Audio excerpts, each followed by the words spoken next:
Welcome everyone to another episode of Titanium Economy Podcast. We're joined here today by Chris Bergey, Executive Vice President at ARM's Edge AI Business Unit. Now, ARM is one of the most consequential companies in the world today. Their design and architecture runs 99% of smartphones. They're driving Edge AI across consumer to industrial landscape, and 50% of new hyperscaler server chips have ARM architecture in it. So one of the more fundamental companies today. Chris comes with 30 years of semiconductor experience. He's had roles across large companies like AMD, Western Digital, SanDisk, Broadcom, and then a whole set of communication-based startups. And Chris, even at ARM, you've held a couple of roles. You started in the infrastructure division, then the client, and now you're leading the Edge AI. Well, Chris, it's our fortune to have you on the podcast, and we're really happy to host you. Thanks, Akshay. It's my pleasure to get back with you. It's always good to see a friendly face from the past. It absolutely is. So, Chris, before we dive in, if I think about ARM, it's hit $4 billion in revenue. You've grown 25% year on year on the top line, about 150% on your operating income. For the audience who are less aware of ARM, can you just tell us what does ARM do and what is driving this accelerated growth? Sure, Akshay. So ARM has been around for a little bit over 35 years now. And the majority of our business over that period has been to develop IP that's used in the building of semiconductors, and specifically really the CPU, the ARM CPU around the ARM instruction set has been foundational to that. And then we do a lot of complementary things as we've grown out our business from there. ARM started back in the early days around a lot of the idea of battery-powered computing and portable computing. It was in the first Nokia GSM smartphone, a Nintendo DS, even the not so successful Apple Newton were early adopters of ARM technology, but that really started the foundation of getting in with many of these industry leaders, whether it was the first product was successful or as we moved on. Obviously, we've seen tremendous success, as you've highlighted. And what we've seen is that this ubiquitous computing platform has served us obviously so well. We were a big part of the smartphone revolution, and that's one of the things we're probably most known for, that, as you mentioned, a lot of smartphone platforms are built on it. But because smartphone is such a ubiquitous platform for driving technology, that's gotten replicated into TVs, into tablets, into wearables, and now data centers and automotive and autonomous driving and all the things you kind of highlighted. So that's been kind of fundamental to our growth. Also, a lot of that was we were purchased in 2016 by SoftBank. Yep.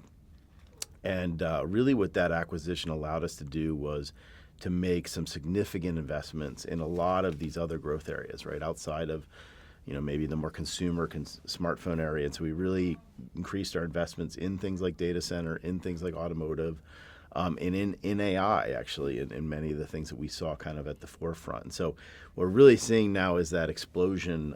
We have a pretty long gestation period from our concepts of the architecture and what we want to go do, creating that into code that then can get built into semiconductors that can come to market. And so that can be a 3, 5, even a 7-year kind of a period. And so you're really seeing that growth now from those investments, and we continue to even invest more in some additional products. We're seeing a lot of interest in kind of building out those subsystems. So we have now CSSs, which are compute subsystems. We've expanded that even to actually doing our first ever chip that we announced back in March, the ARM AGI CPU for data centers. And so it's a really exciting pipeline of technology. We've got an amazing ecosystem of partners that we work with. So, Chris, exciting story. I think one of the elements of the growth story is the ARM V9 architecture that you've launched last year. Now, that's grown significantly. Now, this is also where you command almost twice the amount of royalty versus the prior generation. And then it's got a completely new compute stack with an NPU built in. Can you talk a bit more about what this is, where are you in the transition? Because it's already growing. It's almost 30% of your revenue. So where are you in terms of the transition, and what's the future look like for this platform? Yeah, so V9 actually is actually a journey that we started much longer than a year ago. In fact, we brought our first V9 cores to market, announced those to the market 4 to 5 years ago, and actually that means the technology gestation has almost been almost a decade. And so V9 has been around a couple key things. One is AI acceleration. We can talk more about that, but a lot of it has also been around security. So it was really a architectural shift around making sure that we had the most secure, highest performance, still very efficient architecture, but then adding in some of the elements that we saw coming around AI and some of the advanced math type activities. And so that has really been adopted tremendously by the ecosystem. As you mentioned, it now significantly has changed the economics of our royalties, and it's really the most advanced architecture out there.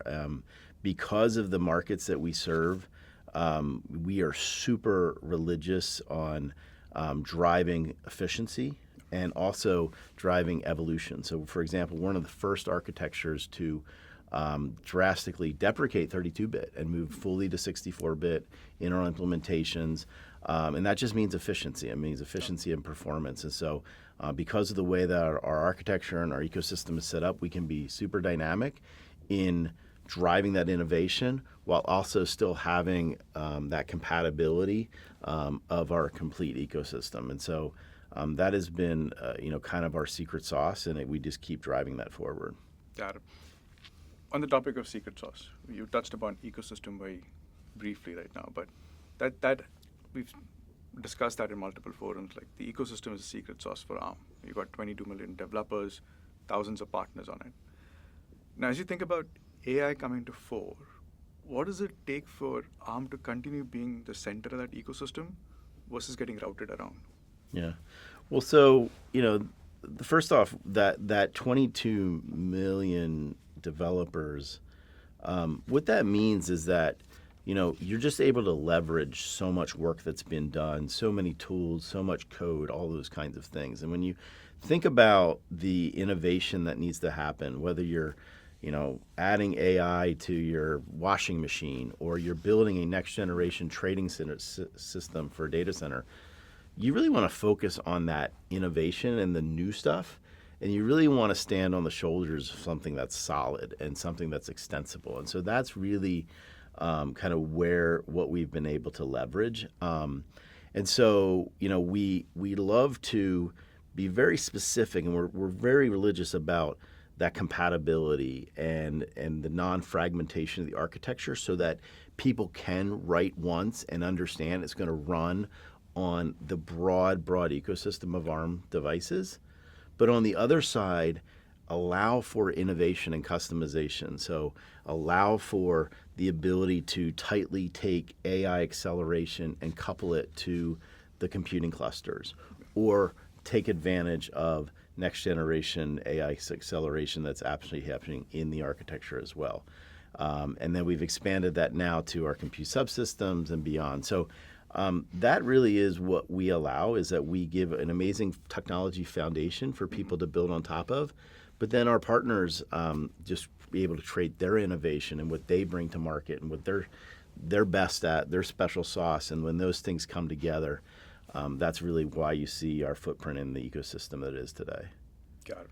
I mean, essentially, the sum of parts is greater than the individual. Absolutely. Yeah. Now, and Chris, you're a prolific speaker. I've seen you at Mobile World Conference, CES. Latest one was the Embedded Conference. Right?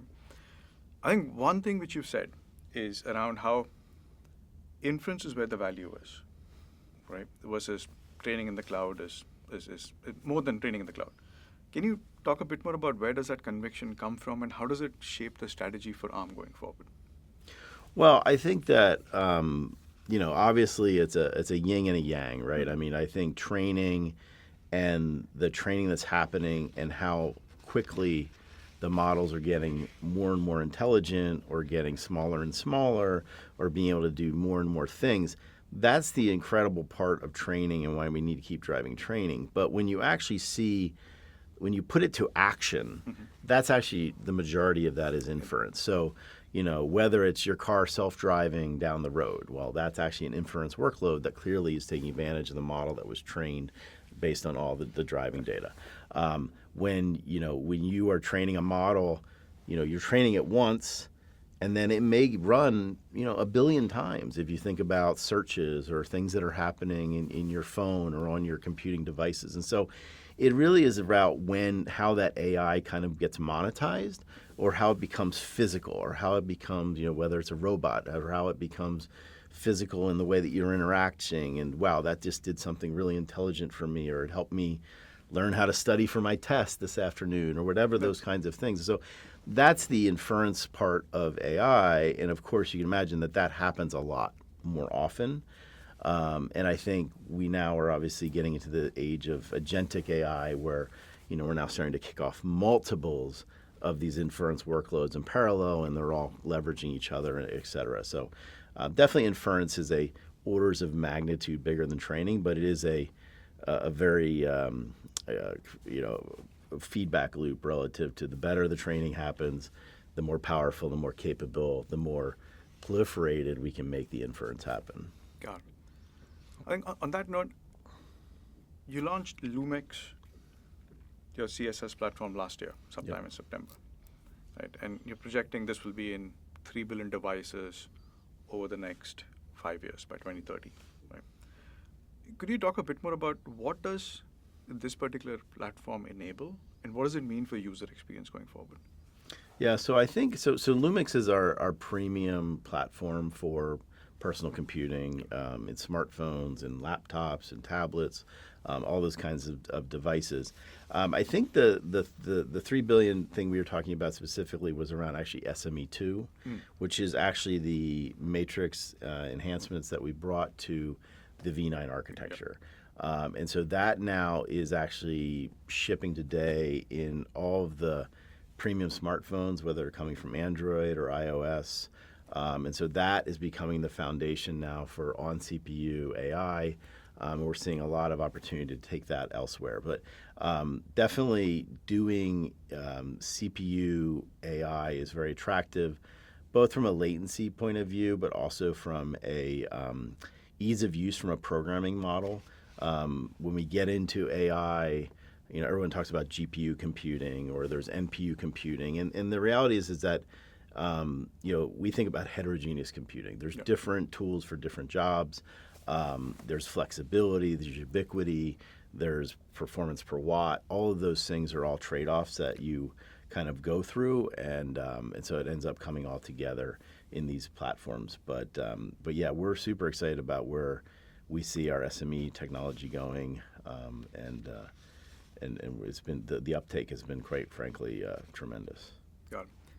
I think shifting attention to the position of ARM in the AI stack, right? And I think more importantly, you're sometimes partnering and sometimes competing with the same folks, right?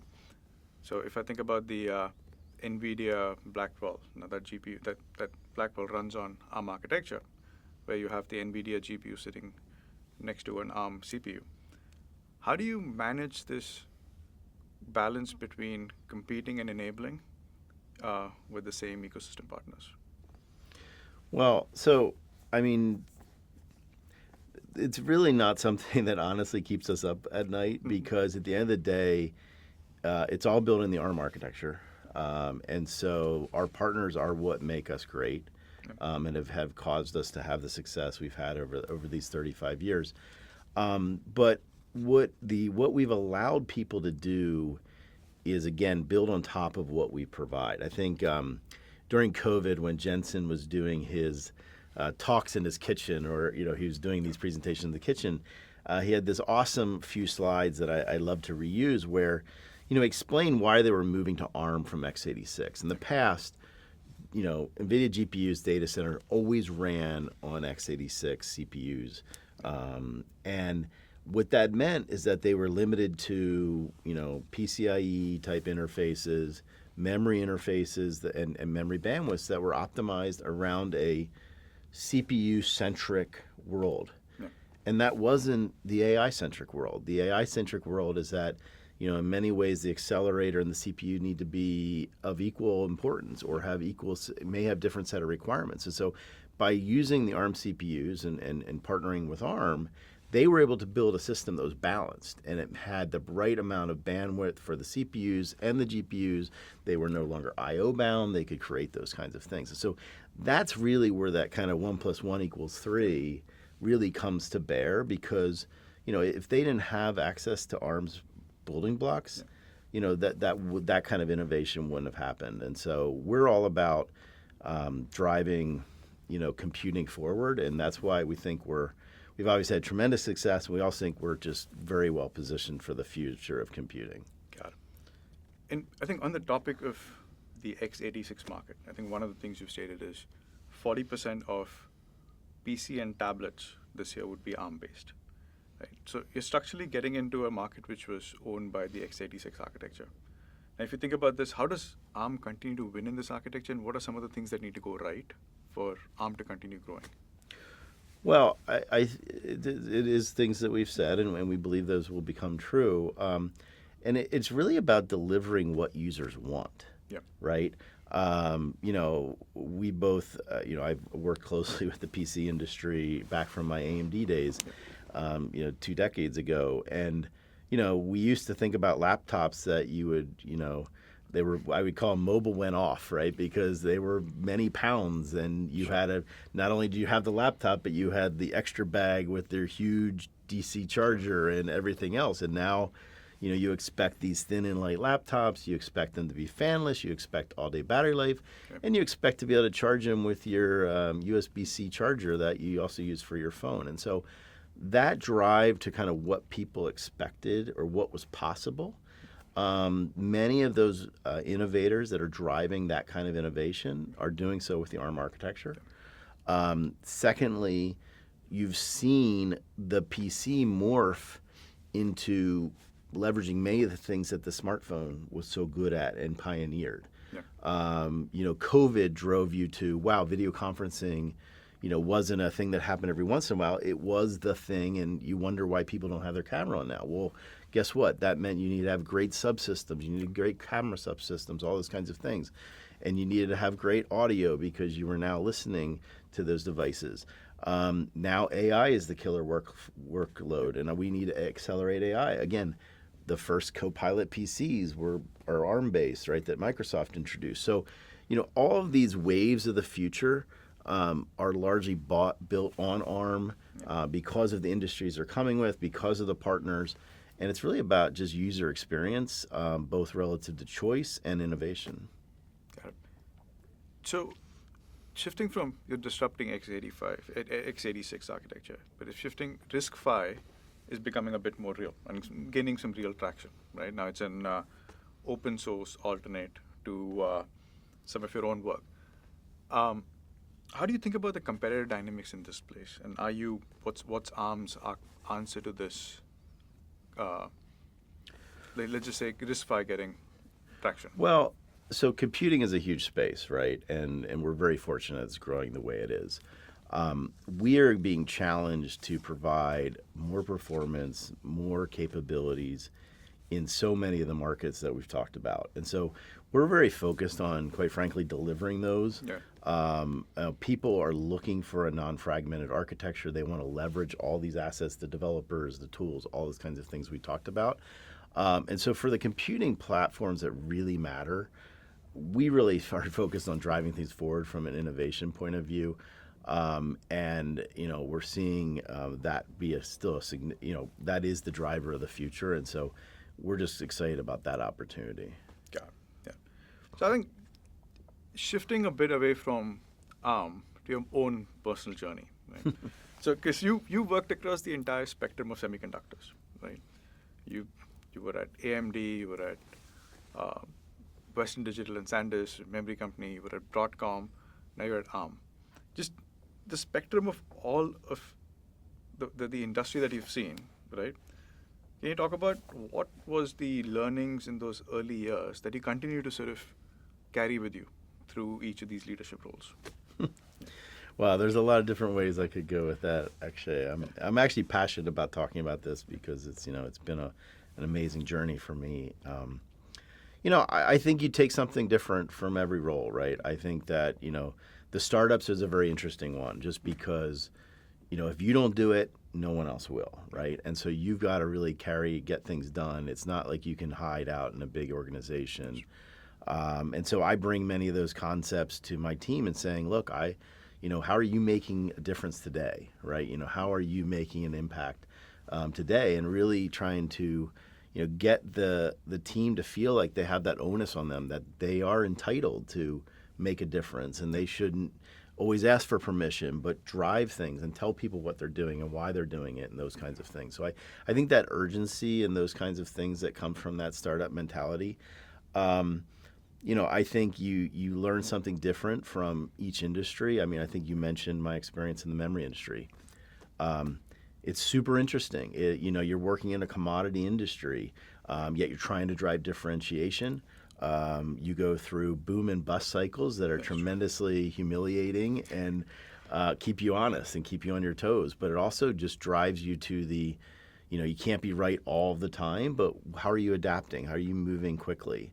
And then I think working for, some, industry leaders, kind of when I was at AMD, we were a distant number two to Intel. And so you get that scrappiness, that, chip on your shoulder of, hey, we're going to go make this happen. And it's fun to fight. And, it's fun to not be the incumbent. And then at a company like Broadcom, we just had what we thought were some of the smartest engineers, and they wanted to really drive a change in the industry and take some technical risk, and we just knew we could make it work and make it happen. And so we really kind of reshaped the industry. So each role, you take different things from it, and it's been an amazing journey for me.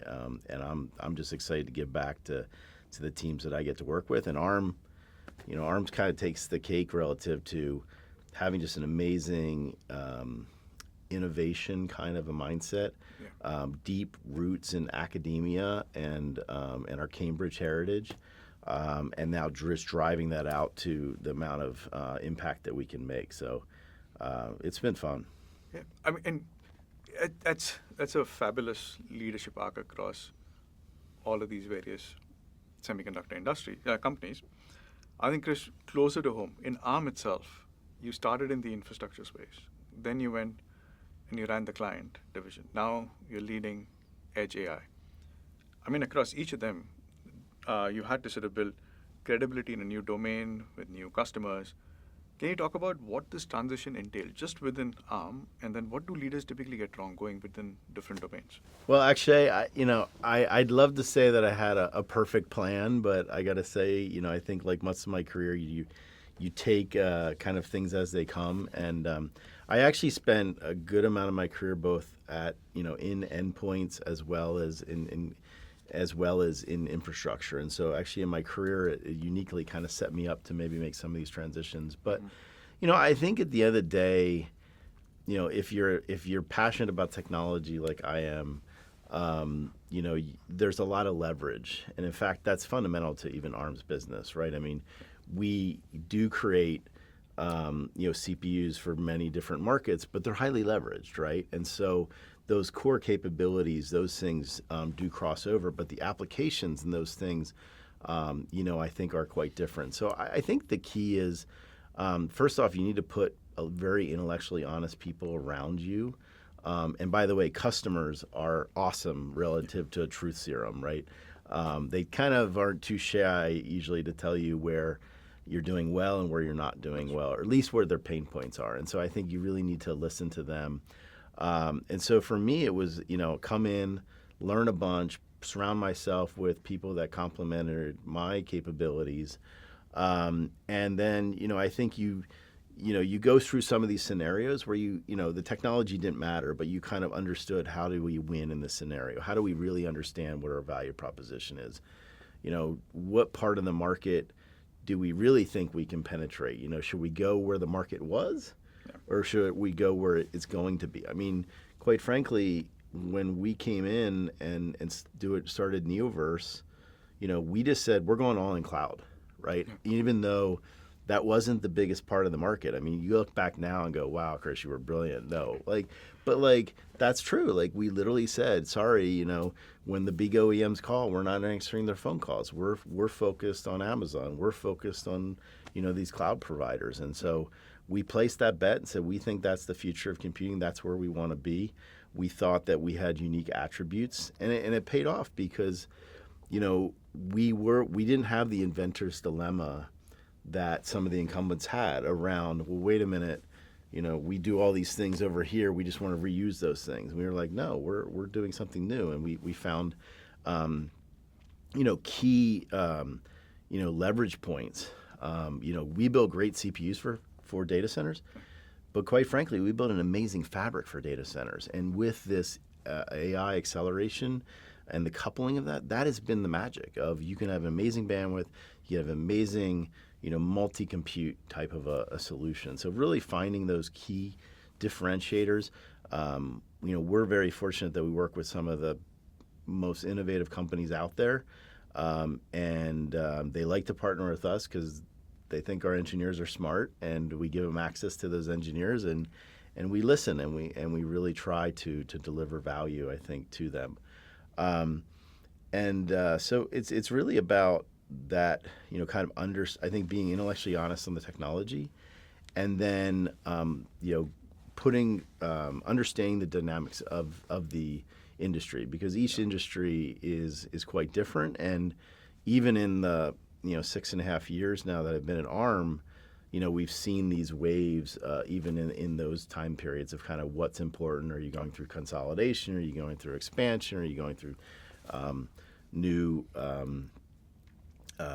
new applications? I mean, quite frankly, even in one of the areas that you would say maybe is more boring, like industrial or IoT, that is going through a huge revolution right now, because we're going from computing to AI. And so now, how do you leverage AI in all these endpoints? And now how do you orchestrate all of those things? And, many of the initiatives where we've tried to orchestrate these devices, it's worked somewhat.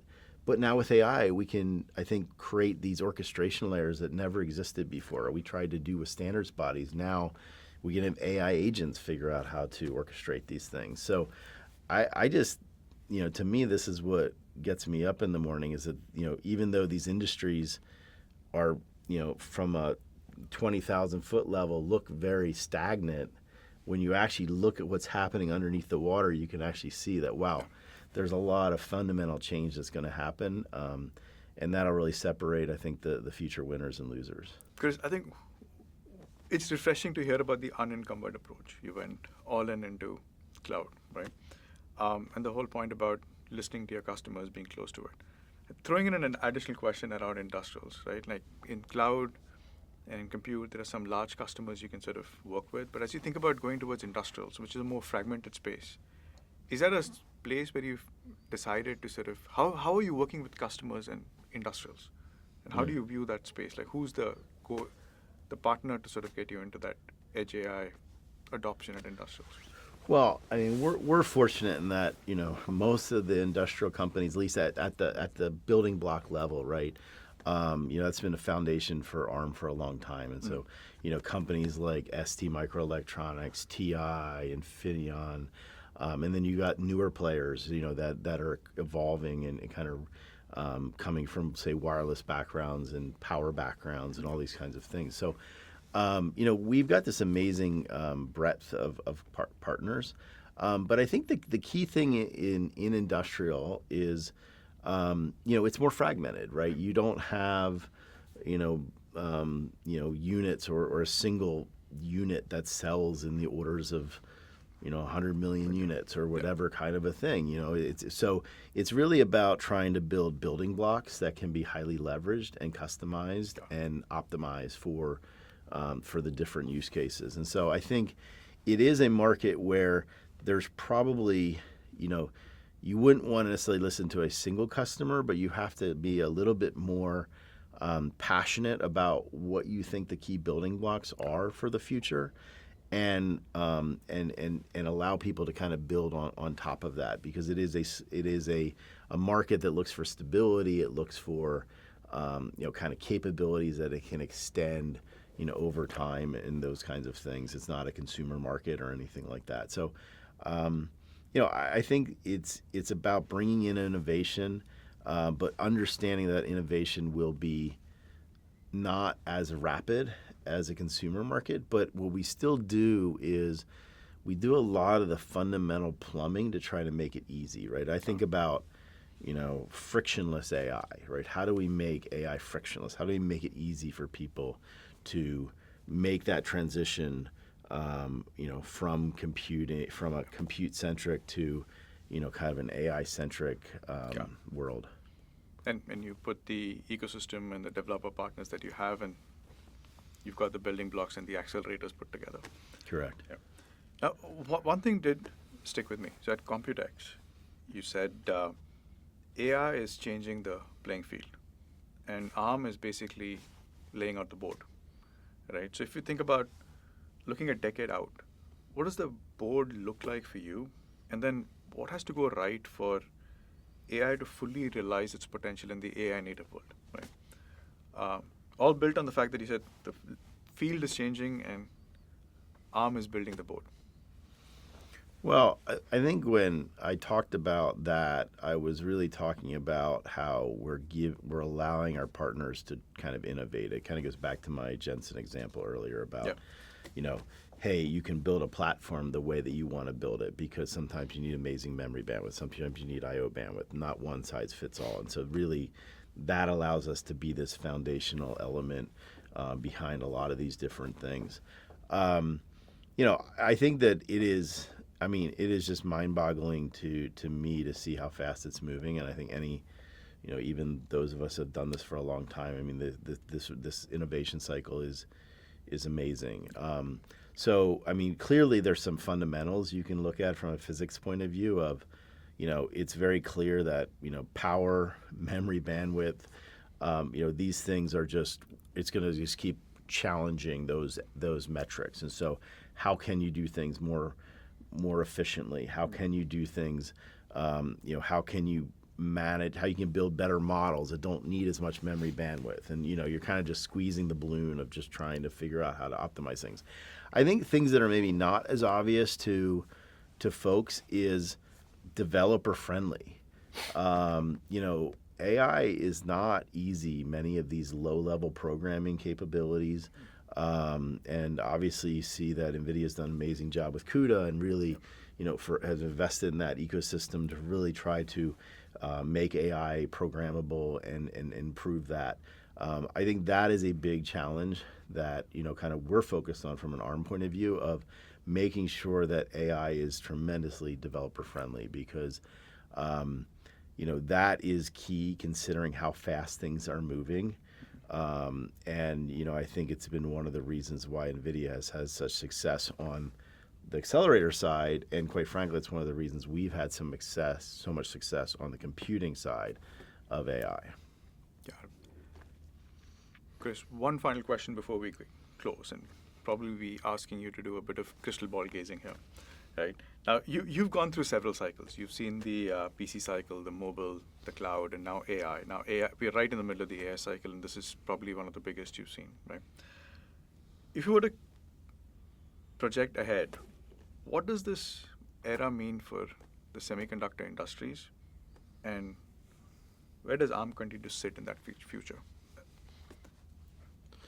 Yeah, I mean, I think that one of the exciting things for me, and I know you've heard me, I've been kind of passionate about this for, I don't know, it's been almost a decade now, of how much the CMOS sensor changed the world, right? If you just think about these CMOS sensors that are originally used for camera-like use cases, and then, of course, we had the smartphone boom where, they took tremendous advantage of those sensors, and then we started putting many of them in, and then that became the fundamental for computer vision, and now this is how we have kind of all of these computing things. So I think that there's not a sensor, there's not a device that's created more data on the planet than the CMOS sensor, and I think that's been one of the kind of unsung heroes of this whole thing, and that drove all the computing, all of the things that we kind of needed behind that. I think the next wave is going to be fixed physical actuation. Mm-hmm. So as you think, and you can also say that it also drove the lithium-ion battery, the whole battery generation thing, right? I think physical actuation is actually going to be one of the big waves that we'll see happen, is that if we want to bring computing more into the physical, kind of actuators and, how do you create a hand-like device that has 33 degrees of freedom or, whatever those things are. And I think that'll be a tremendous building block of kind of, again, as we think about applications and really what is the size of the market. But I think the computing blocks stay the same, right? I think relative to, silicon will continue to be the computing element. I think having a broad ecosystem of computing devices, power performance will continue to be huge on that. So I think, in many ways, there'll be all these new applications, and that's what's going to make the TAM be so much larger than we can comprehend today. Mm-hmm. But when you get down to some of those fundamental building blocks, it'll be back to the same tried and true reasons, because you've got so many things. Why go change that? And that has also evolved into being such an amazing platform because of all the advances that'll happen. Obviously we've got all the advances now around security and what security means. That is going to continue to be, I think, a huge forefront for the future of computing, and as well as obviously all the how does AI collaborate, and then all the privacy and those kinds of things we've got to deal with, as we've always dealt with over the last many generations of computing. Chris, you talked about the agility that ARM has because it's primarily an IP and a design company, and don't have to deal with the fab portion of it, and you weren't taping out silicon. But now you've gone to taping out your own silicon. Is owning a fab next step, or is that a future too far? That's a future too far for me. But just to be clear about why I think that ARM, it's not about not building silicon.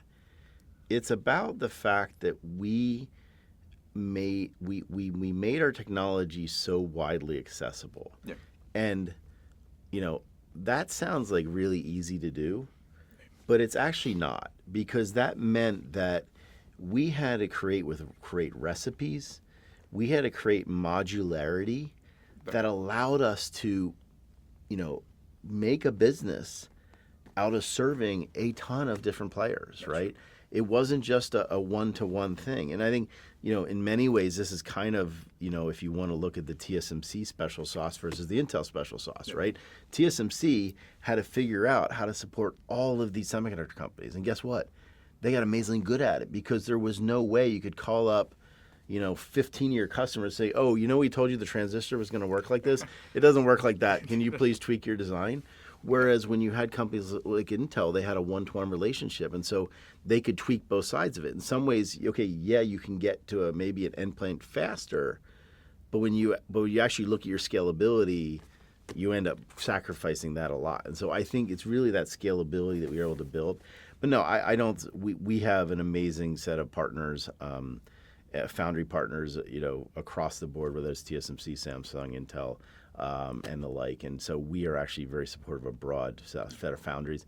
I think that if you look at what it means to run a great foundry, there's not a lot of overlap with what it means to build a great product. Those are very different capabilities, and I think that we're going to keep focusing on what our core business is, which is building great computing elements, putting them together, building more and more valuable subsystems, because that's really what our customers want, and bringing those to silicon where it makes sense. Well, Chris, on that note, I would want to thank you for the time and for joining us today. It's been an absolute genuine conversation, which I believe our audience will enjoy. And thank you very much. Thanks, Akshay. It's my pleasure. Yeah, absolutely.